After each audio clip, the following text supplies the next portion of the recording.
Hello, everyone, and welcome back to Biracial Circus.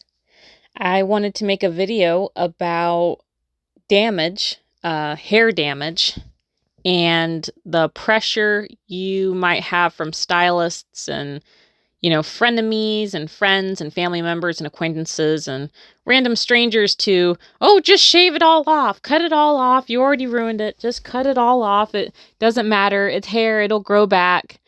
Um, and the thing is that you can grow damaged hair out, without it.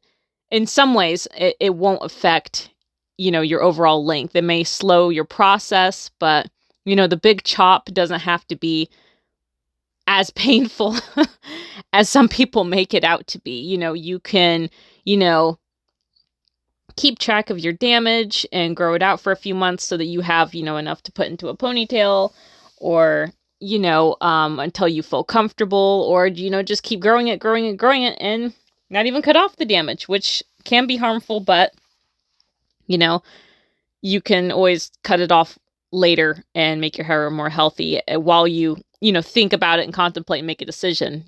I know when I cut my dreads and unraveled them, there was about 4 to 5 people in particular that were just like, mother clucker. How do you have waist length hair after you just cut? Like, how is that possible? That's not fair. Oh, it must be damaged because it wasn't dreads. You should just cut it. You should just cut it really short. You should just get it over with and just cut it. This process is taking too long. You'll never get them combed out.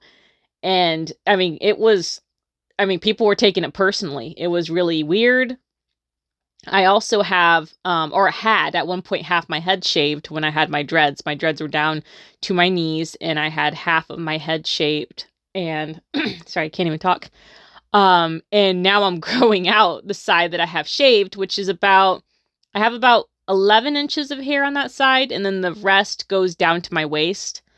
And it's not really even, what am I trying to say?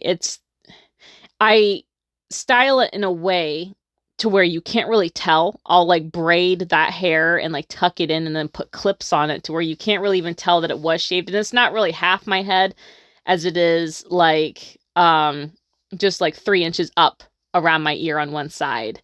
And then a little bit of the back, that I had cut in order to, get a breeze underneath all those dreads. And everyone was just like, oh, just cut it all to that length. It looks stupid.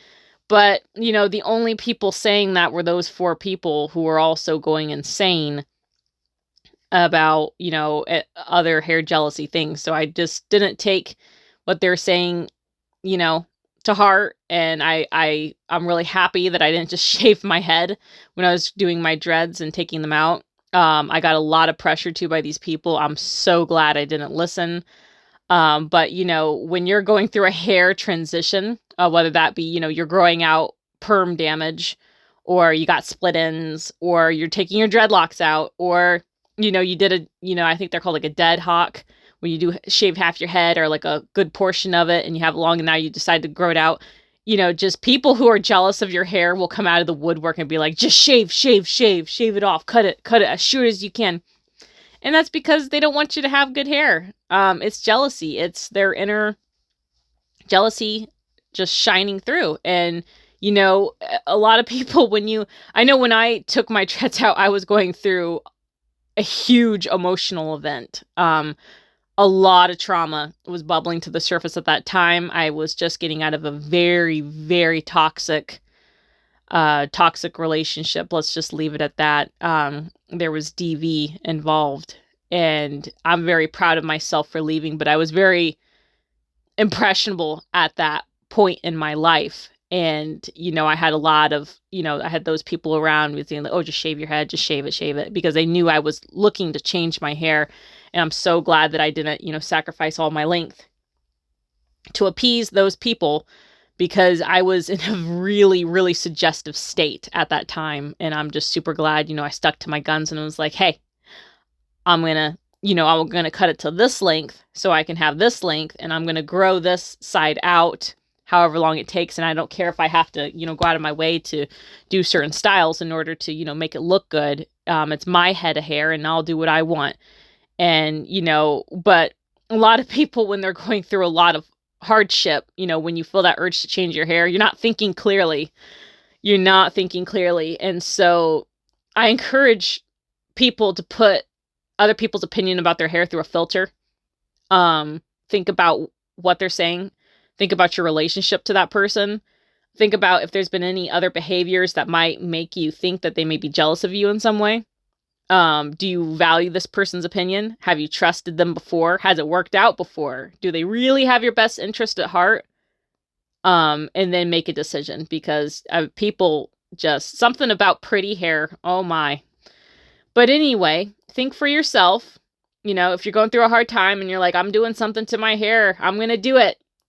People, when you start talking to them about what you plan on doing, take all those opinions, put them through a filter. Think about if they have your best interest at heart or if they're just secretly jealous, and make a decision. And just know, if you have damaged hair, you don't have to shave your head. You can grow it out. And think for yourself. All right. Have a great day.